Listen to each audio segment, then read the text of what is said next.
Fortement présent en Suisse sous la forme du print, le 20 minutes est devenu aussi un acteur incontournable sur le web. Alors comment un journal ou une marque comme le 20 minutes concilie actualité print et développement web avec comme leitmotiv Live First? Pour tenter d'y répondre, nous avons sur ce plateau le plaisir d'accueillir Philippe Favre, le rédacteur en chef du 20 minutes, et Vincent Antonioli, responsable commercial du 20 minutes. Messieurs, bonjour, à vous la parole. Merci Xavier. Bonjour à tous. Avant de démarrer la présentation, je vais inviter ceux qui n'ont pas encore téléchargé l'application 20 minutes de le faire. Non pas qu'on cherche une audience facile aujourd'hui, mais simplement pour que vous puissiez profiter au maximum de notre conférence dans le meilleur des conforts. Bonne présentation. Pour démarrer, j'aimerais revenir un tout petit peu sur les fondements de 20 minutes. 20 minutes est d'abord un quotidien pour pendulaires. Avec le temps, l'évolution des technologies, mais aussi de la consommation de l'information, 20 minutes a évolué pour être toujours plus proche des attentes des consommateurs, quel que soit le lieu, le moment ou la plateforme qu'ils utilisent pour s'informer, respectivement se divertir. Alors, 20 minutes a passé d'une stratégie print first, donc ça c'était au lancement du quotidien en Suisse romande, c'était en 2006, à une stratégie web first en 2010 avec l'intégration des rédactions et puis la nomination d'un rédacteur en chef unique pour le print et pour le digital. Ensuite, en 2011, on a passé une nouvelle étape. On a décidé que les réseaux sociaux étaient un canal de diffusion incontournable et que 20 minutes devrait vraiment être présent sur ces réseaux avant tout le monde pour répondre aux besoins de la communauté. On a donc nommé un social media manager. Alors je précise ici que le social media manager chez 20 minutes est quelqu'un qui travaille au marketing. Ça veut dire que cette personne est avant tout là pour diffuser le contenu. Alors évidemment, interagir avec la communauté, mais le contenu est a priori créé, je dis bien a priori, puisqu'aujourd'hui on va voir toute la partie d'interaction qu'il y a priori créé par la rédaction. En 2012, on prend un virage vidéo avec un partenariat avec Mediaprofil, producteur vidéo, qui nous amène, début 2013, de partir sur une stratégie Live First. Et c'est vraiment cette partie-là qu'on va évoquer avec vous aujourd'hui. Les réseaux sociaux, je l'ai dit, c'est le moteur de notre interactivité. Alors on va utiliser les différentes plateformes en fonction du contenu qu'on a distribué et en fonction des attentes de notre communauté. Donc on a Facebook, aujourd'hui c'est 135 000 fans environ, avec un contenu qui est manuel, qui est quotidien, 2 à 3 fois par jour, nous postons des informations sur Facebook. On a Twitter avec un peu moins de followers, on est autour de 12 000 followers. Là, on est sur un contenu qui est automatisé à près de 90%. On a LinkedIn, plateforme plutôt B2B. Donc là, on a aussi une communauté qui est plus réduite, mais où on va diffuser des informations commerciales ou à caractère économique. On a Instagram, évidemment, des photos plutôt insolites, que ce soit à l'interne ou à l'externe. Et puis le dernier, Snapchat, qui est pour une audience, je dirais, encore plus jeune, où là on est dans l'éphémère. Mais chaque plateforme répond à certains besoins et 20 minutes, en tant que marque, se doit d'être présent sur ces plateformes avec le bon contenu, au bon moment, au bon rythme. En termes de vidéo, et pour se lancer dans le cœur du sujet, on a choisi ici 4 exemples pour vous montrer un petit peu ce qu'on pouvait faire avec 20 minutes. Alors la première vidéo, c'est un contenu thématique, je l'ai appelé complémentaire parce qu'il vient enrichir notre offre et ce contenu-là est fait avec et pour un partenaire commercial.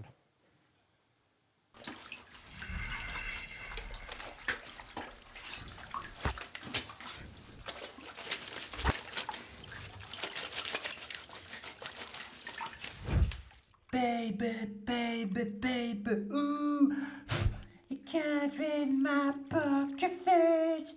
Oh, ça pique.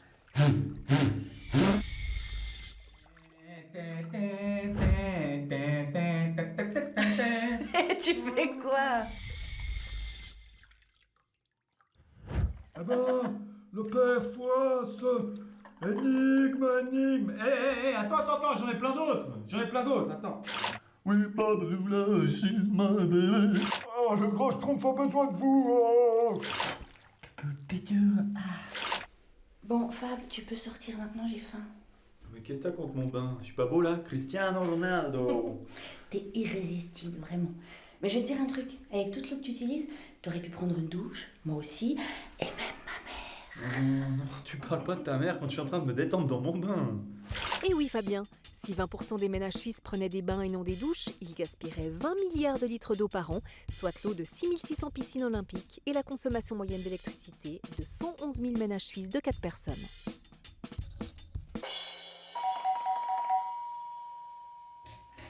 Maman, entre, tu tombes super bien. Fabien veut te voir, il est dans la salle de bain, viens.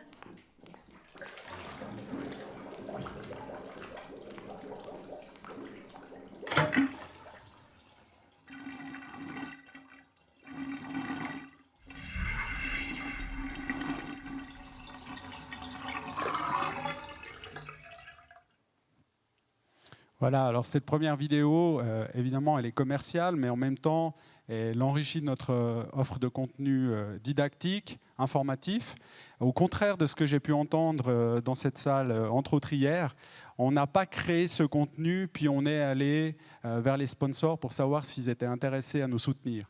On a vraiment démarré en allant voir le partenaire et en lui demandant quel était son intérêt de faire un contenu pour sa thématique, la thématique de l'environnement dans ce cas-là et du développement durable, et puis de voir comment on pouvait faire un contenu neutre avec son soutien, et puis qui puisse profiter de notre audience et que nous puissions profiter d'un nouveau contenu vidéo. Pour le deuxième exemple, c'est un exemple d'actualité, donc je vais céder la parole au rédacteur en chef de 20 minutes, Philippe Favre, qui va vous parler plus en détail de ce qu'on a fait avec Sébastien Loeb. Oui, bonjour. Eh bien, c'est un événement qu'on peut d'ailleurs lancer qui s'est déroulé la semaine dernière. Figurez-vous à quelques mètres d'ici, puisqu'il s'agit effectivement du Grand Prix Ferrari de Montreux, au cours duquel on a pu, tout à fait par hasard, interviewer Sébastien Loeb et surtout le voir dans ses évolutions que je vous laisse admirer.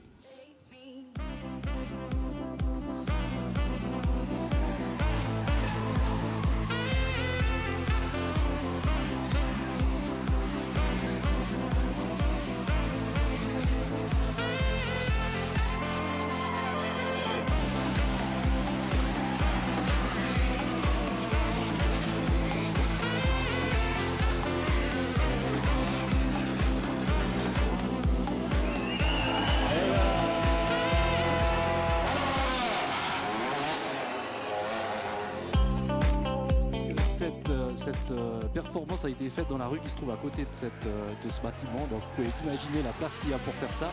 Mais ce qui est beaucoup plus amusant à raconter, c'est dans les circonstances dans lesquelles ça s'est filmé, ça s'est fait. C'est-à-dire que l'équipe de tournage était prête à plier bagages lorsque l'événement a été annoncé et ça s'est décidé en 2 minutes. Ça a été totalement improvisé et finalement on y est arrivé et on a pu le faire en live. Voilà pour cet événement. C'est toujours sympa, c'est vrai que c'est pas souvent que j'ai l'occasion de remonter dans une voiture de rallye. C'est vrai que j'ai changé un petit peu d'orientation et je fais du circuit, mais les voitures de rallye, c'est des vrais jouets avec lesquels on prend beaucoup de plaisir. Donc en plus, il y a un public chaleureux ici qui a l'air d'apprécier. Donc c'est vrai que ça fait toujours plaisir. Dans un bel endroit comme ici, c'est super sympa.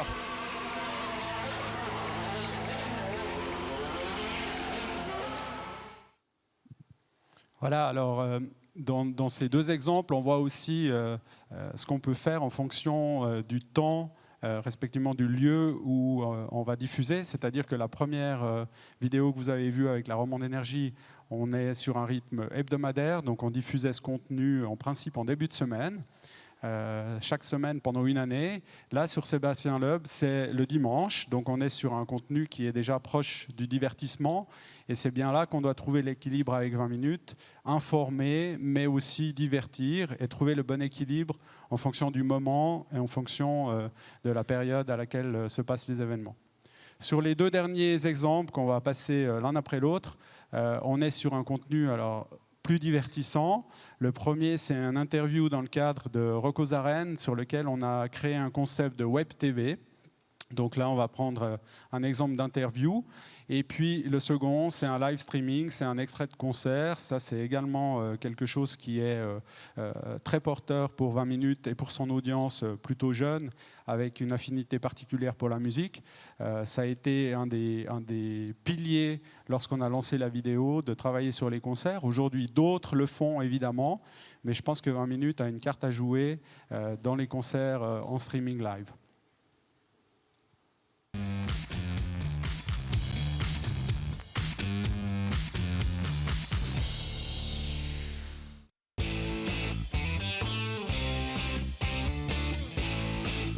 Alors, je vais vous donner un exemple. Je skie un jour à Zermatt avec Rock Voisine.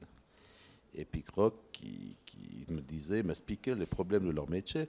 Il me disait, tu sais, nous, à l'époque, je vendais des bons succès, je vendais 300 000 CD dans le mois. J'en sais rien à Hélène, pour dire quelque chose. Et il dit, maintenant, quand on en a vendu 25 000, c'est un exploit. Parce que finalement, tu n'arrives plus à avoir la manne de leur travail. Un peu comme nous, les droits de télévision avec le foot. Et puis, alors, ils doivent compenser ça par des présences publiques, des présences sur scène. Et puis, de plus en plus, on ira vers ce genre de choses parce que le fait d'être rapidement copié dévalorise le travail et puis ils ne leur font pas de recettes. Mais d'un autre côté, peut-être qu'ils doivent plus travailler aussi. Ça, c'est sympathique. Christian Constantin, en tant que président, si c'était un joueur de foot, qu'est-ce que vous lui diriez juste avant de monter sur scène, juste avant d'aller sur le terrain? Non, mais les mots d'encouragement, ça serait quoi? Il connaît bien son métier, il a beaucoup de talent, il sait qu'il doit y aller. Donc, faut tout donner. Quand tu dois y aller, sois plutôt bon que mauvais. Donc, alors donne ce que tu as. On va essayer. Mais il va être bon parce qu'il a cette fraîcheur, cette jeunesse, il a cette maîtrise. Et puis il s'appelle Constantin. Surtout.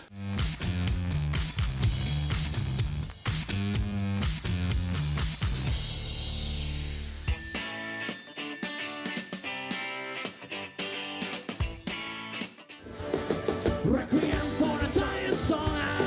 Need a shimmy and the shake from a futile war. Sun and lights that day. Brings the darkness and the promise of another great shape. But with you, my love, you, my lover, with you I will return. Requiem for a dying song. Oh, I can hear on every corner, on every street. Ignite the loss of self with the bitterness explode. Are you ready, people? Explode!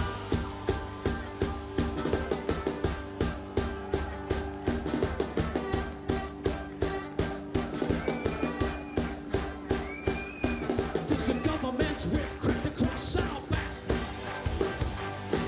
We're the order of the day. It's don't listen and attack. Talk, don't talk if you've nothing to say. Walk, don't walk if your feet don't know the way. Requiem for a dying song. Need a shimmy and the shake from a futile wall. Sun and lights that they are. Prince of darkness and the promise of another great shape. But with you, my love, you, my lover, with you I will return. Requiem for a dying song.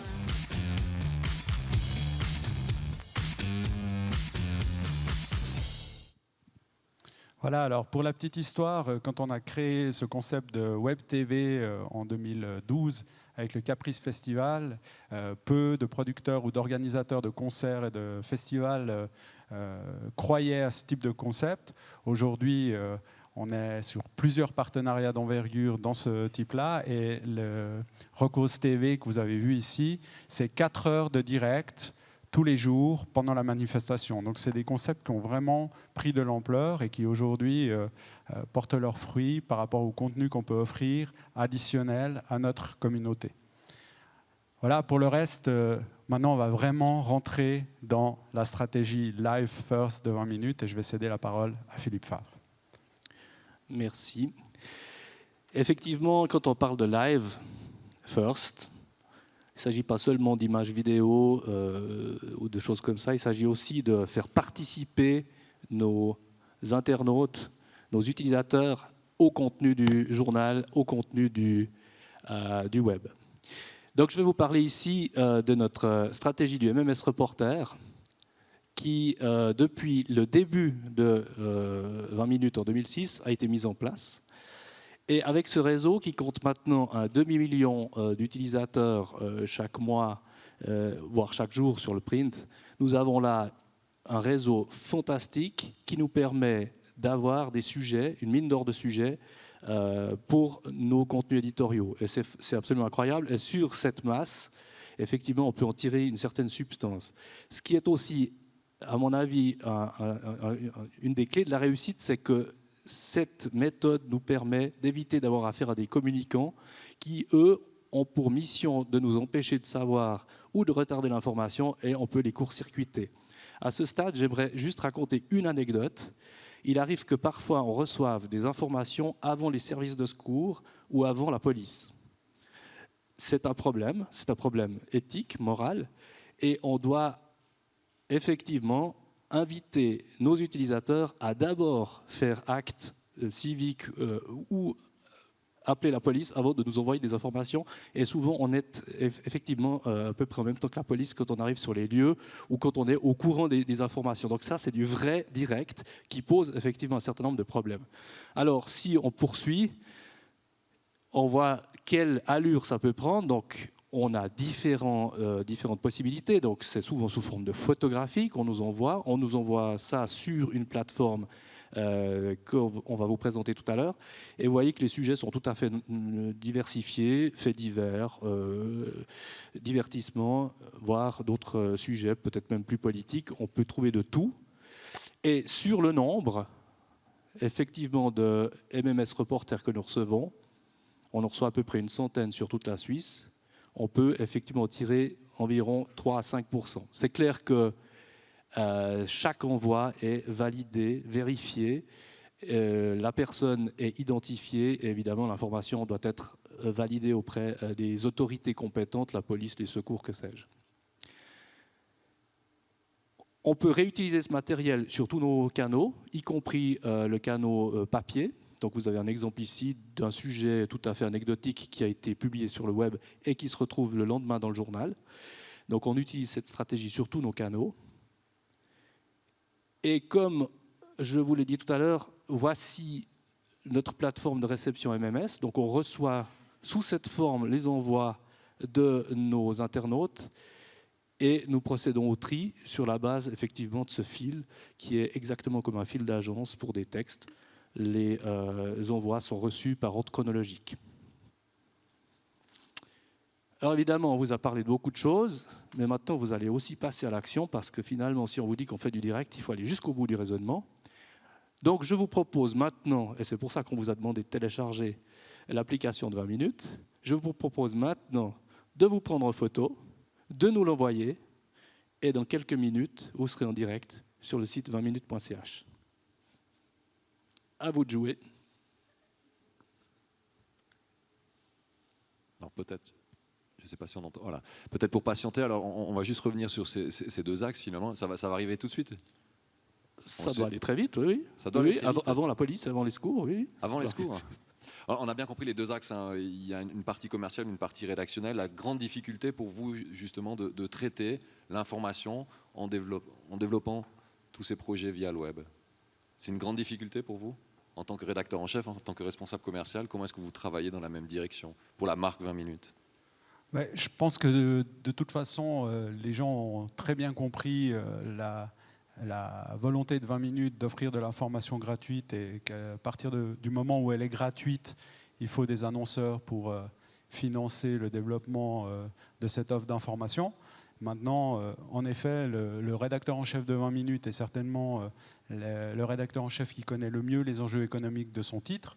Et puis, pour ma part, je suis évidemment en lien permanent avec le rédacteur en chef pour pouvoir travailler en binôme sur cette offre infomerciale, entre guillemets. Maintenant, de toute façon, c'est l'information à notre communauté qui prime. Le commercial ne peut en aucun cas nous proposer des contenus qui ne seraient pas intéressants pour notre audience. Donc je l'ai relevé tout à l'heure, on va faire un contenu d'information intéressant pour l'audience, et puis on va demander à un partenaire de nous soutenir, et certainement pas l'inverse, ce qui a été un petit peu l'habitude jusqu'aujourd'hui. Alors finalement, l'explosion de ces différents outils de communication font que le journalisme change aussi un petit peu. Vous le ressentez dans l'approche? C'est clair qu'aujourd'hui, il n'est plus question de prendre 3 jours pour répondre à cette demande. Il faut être hyper actif, il faut être hyper réactif, c'est-à-dire lorsqu'on reçoit quelque chose, une information, on la traite immédiatement. C'est pour ça qu'on a organisé la rédaction d'une manière intégrée, c'est-à-dire que les équipes print et les équipes web travaillent ensemble, avec des spécialistes qui sont capables, eux, ce que j'appelle des Lucky Luke de l'information, ils sont capables de traiter ça immédiatement, dans un premier temps, donner un premier jet, et ensuite une autre équipe peut prendre le relais pour ensuite développer l'information en faisant appel à d'autres types de contenus, interviews d'experts ou que sais-je, enfin tout ce qui peut enrichir l'information brute de base. Alors on va voir si cette stratégie d'interaction a fonctionné avec les Alors, gens dans la juste salle. entre deux, peut-être comme vous montrer d'autres applications et interactions du live. Pardon. Oui, alors comme je ne vois pas très bien la Oui, salle. alors il y a une question juste dans la salle. Alors je ne sais pas s'il y a un micro qui peut déjà se diriger vers madame. Attendez, je viens. Voilà, j'arrive. Voilà, je vous cède le micro. Merci. Je voulais juste réagir par rapport au lecteur-reporter. Il y a eu un cas, il y a une douzaine de mois, dans la commune d'Ormont-Dessous, où un reporter avait envoyé la photo des secours sur un incendie, et puis il y avait eu des très vives réactions sur les réseaux sociaux. J'en parle parce que j'étais dans la région, donc je l'ai vu par des liens. Et sauf erreur, une des personnes avait appris le décès d'un membre de la famille par le lecteur-reporter. Comment vous gérez ce genre de crise? Effectivement, c'est extrêmement délicat. On a discuté aussi beaucoup avec les forces de police pour trouver une manière de fonctionner, c'est-à-dire qu'effectivement, lorsque on reçoit en temps réel des informations et qu'il y a un décès et que la famille n'est pas au courant, c'est très désagréable, voire dramatique pour quelqu'un qui reçoit l'information via les réseaux sociaux, voire via notre site. On a en principe pour habitude de soit ne pas donner trop de détails sur l'événement lui-même pour éviter que la victime éventuelle soit reconnaissable. Et ensuite, on a un agreement avec la police. En général, on attend le communiqué de presse qui, à ce moment-là, déclenche l'information puisqu'on a convenu que lorsque le communiqué de presse est émis, la famille est avertie. Mais c'est clair que ça pose un certain nombre de problèmes tout à fait pratiques. Imaginons quelqu'un qui se trouve en face d'un accident sur l'autoroute, qui prend son téléphone portable, il est au volant, donc c'est punissable en Suisse pour ceux qui ne le sauraient pas encore. Par ailleurs, les ambulanciers pourraient être fauchés par le chauffard qui prend des photos, etc. Donc on essaye de faire de la pédagogie, d'éduquer aussi nos utilisateurs avec des messages de prévention, en ne publiant pas des photos qui sont manifestement prises au volant. Et le résultat, c'est que depuis 8 ans, on n'a jamais eu de problème à ce niveau-là, donc jamais d'accident provoqué par un de nos lecteurs-reporters sur la route ou ailleurs. Et là, pour ce cas qui a fait du bruit sur les réseaux sociaux, comment vous avez géré? Alors, sur les réseaux sociaux, on a quelqu'un qui gère ça qui est dans la salle. Je ne sais pas si elle veut expliquer le cas d'espèce, parce que moi, je ne l'ai pas géré, celui-là. On essaie de gérer en amont, évidemment. On préfère éviter de se retrouver dans ces situations. Mais je pense que le message est clair. Soit il y a eu un problème de timing et c'est problématique et on en tire les leçons. En principe, ça ne devrait plus arriver parce qu'on a suffisamment d'expérience pour ça. Il faut aussi savoir que les personnes qui sont directement touchées par un fait divers sont évidemment extrêmement sensibles à la relation des faits et effectivement à la façon dont on propose la nouvelle. Mais il faut aussi savoir que ces personnes-là sont les premières informées aussi et qu'on s'adresse à un grand public et pas à une poignée de proches qui de toute façon sont au courant avant tout le monde en principe. Mais je reconnais que c'est problématique. Si vous me permettez, j'aimerais juste ajouter encore que c'est une problématique qui est symptomatique de l'évolution de l'information aujourd'hui. Et le cas dont vous parlez revient plusieurs fois le terme réseaux sociaux. Et je pense qu'au-delà de 20 minutes, ces informations auraient été divulguées via différentes plateformes de réseaux sociaux uniquement, et donc pas via des canaux d'information entre guillemets traditionnels. Donc l'équilibre à trouver pour une marque comme 20 minutes, c'est de faire de l'information pertinente avec une certaine éthique, une certaine déontologie, mais en même temps d'être proche de ce qui peut se passer sur les réseaux sociaux. Aujourd'hui, les grands concurrents des éditeurs peuvent être les réseaux sociaux, des plateformes qui sont d'abord des plateformes de divertissement, Google, Facebook, etc., et qui font de l'information. Or, nous, on est d'abord une plateforme d'information. Donc là, il y a un vrai équilibre à trouver pour demain définir qui est-ce qui peut transmettre des informations et qui est-ce qui a la crédibilité pour le faire. Et ça, c'est le jeu de la génération réseaux sociaux. Voilà, chose promise, chose due. Donc ceux qui nous ont fait l'honneur d'envoyer leurs photos sont en direct sur le web maintenant. Les voici. Alors, c'est peut-être un petit peu sombre. Je ne sais pas s'il y en a qui se reconnaissent.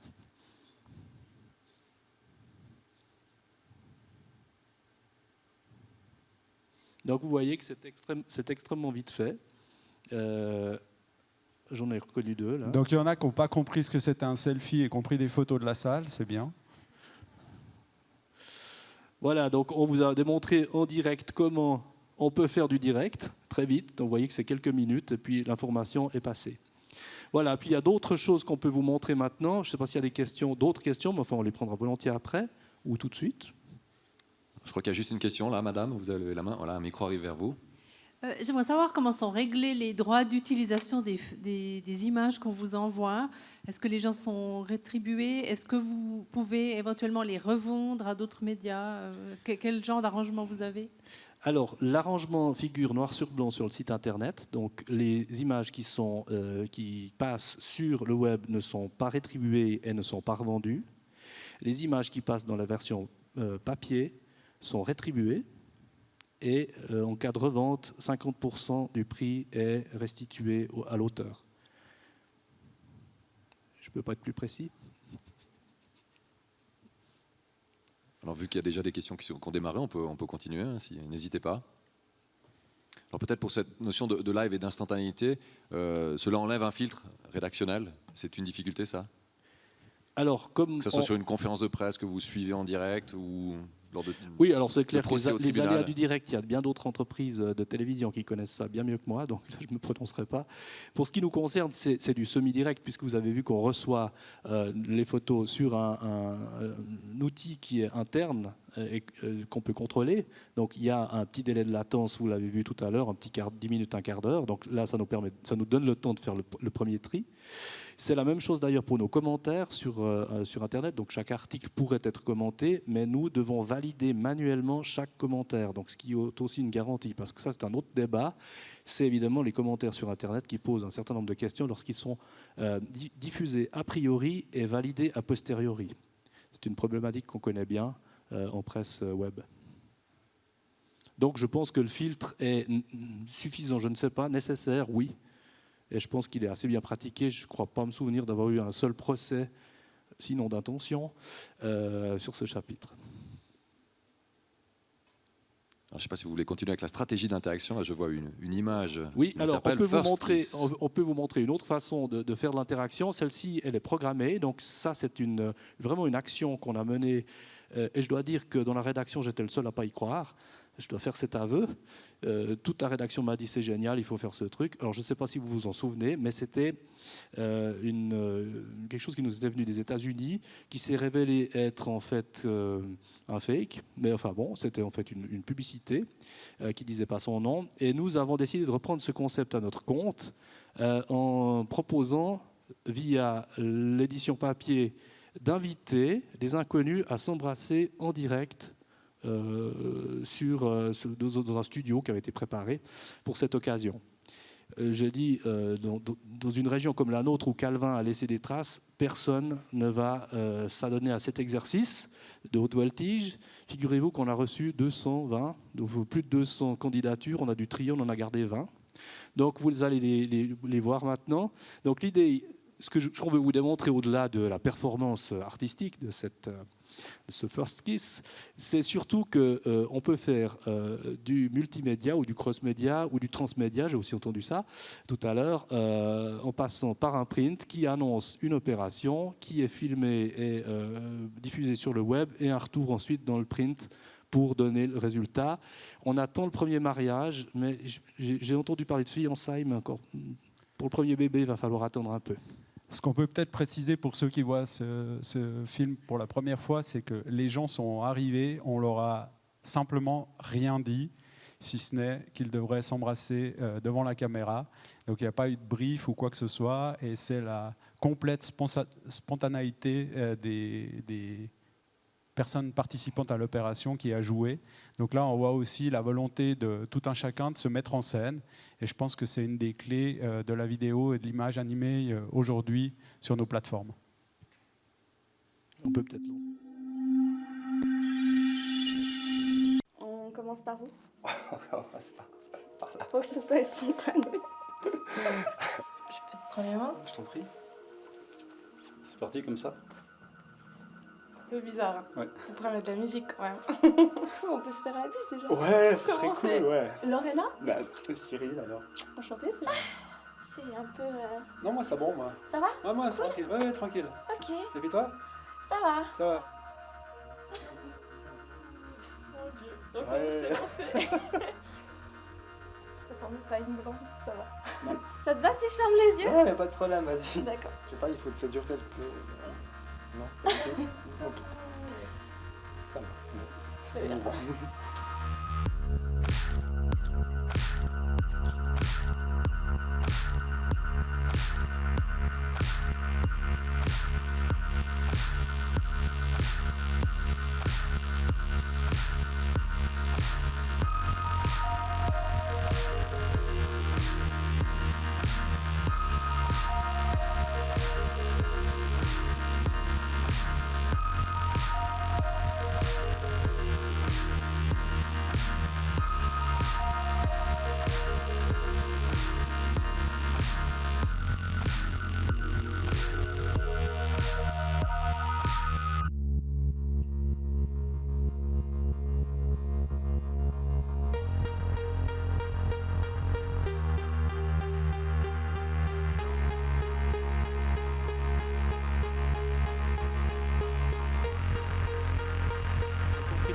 Là.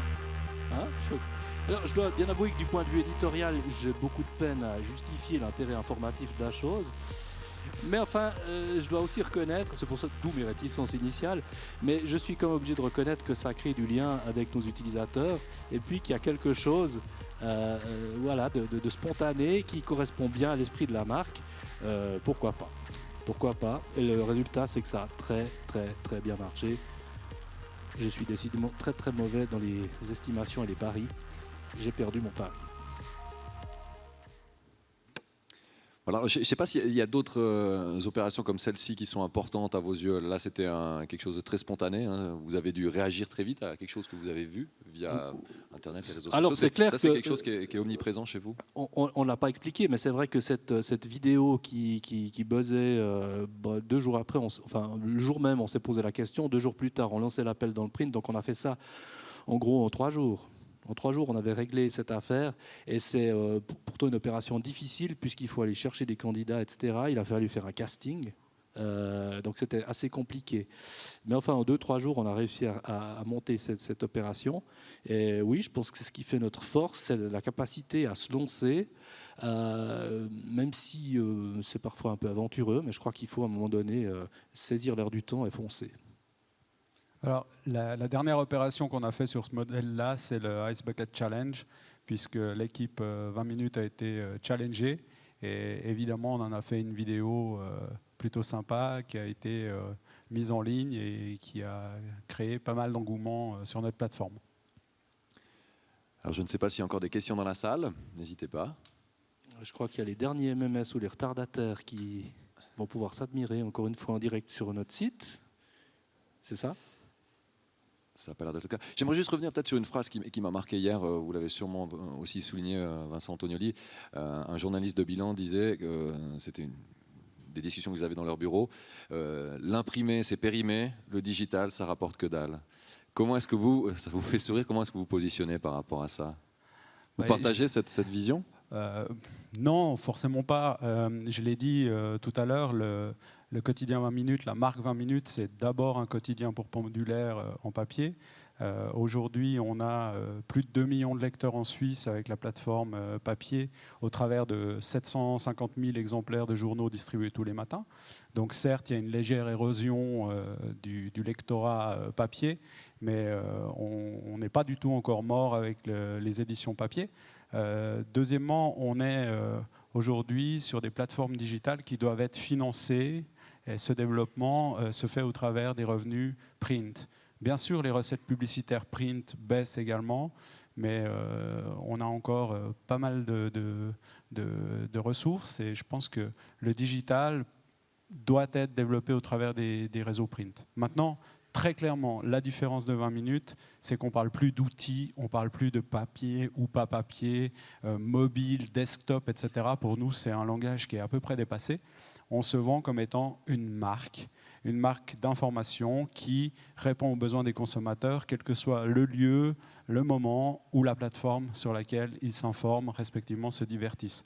Et je pense que l'annonceur, petit à petit, comprend ce message. On a de plus en plus aujourd'hui d'opérations annonceurs cross-média. Et à partir de ce moment-là, on ne peut plus déterminer si c'est le print qui rapporte de l'argent ou le digital. Et pour un rédacteur en chef, ça doit être compliqué, finalement, de transposer l'information que l'on doit traiter pour une marque. Pas spécialement, parce que je trouve que, d'une part, l'information reste qu'elle est, peu importe les supports, le support ou les supports. J'ai souvent dit que les réseaux sociaux allaient sauver notre métier de journaliste, ce qui fait évidemment bondir la vieille génération. Mais je pense qu'il faudra toujours quelqu'un pour trier l'information, pour la mettre en valeur, la hiérarchiser. Donc, à partir du moment où les sources se multiplient, le métier devient encore plus intéressant, en tout cas plus prenant. Maintenant, moi, j'aimerais juste inverser les rimes de cette affirmation initiale. Je dirais simplement que l'imprimé, c'est génial, et le web, c'est le pied. C'est pas mal, on peut aussi la noter. Alors, je ne sais pas s'il y a encore des questions dans la salle. On voit pas très bien. Voilà, c'est un peu allumé. Non, ça n'a pas l'air d'être le cas. Donc, messieurs, je vous remercie beaucoup pour cette présentation. Et je vous propose encore une petite pause. On se retrouve dans quelques instants. Vous pouvez les applaudir, bien sûr. Une petite pause peut-être de 10 minutes et tout à l'heure, nous allons parler humour avec Studio Bagel. À tout de suite. Merci beaucoup.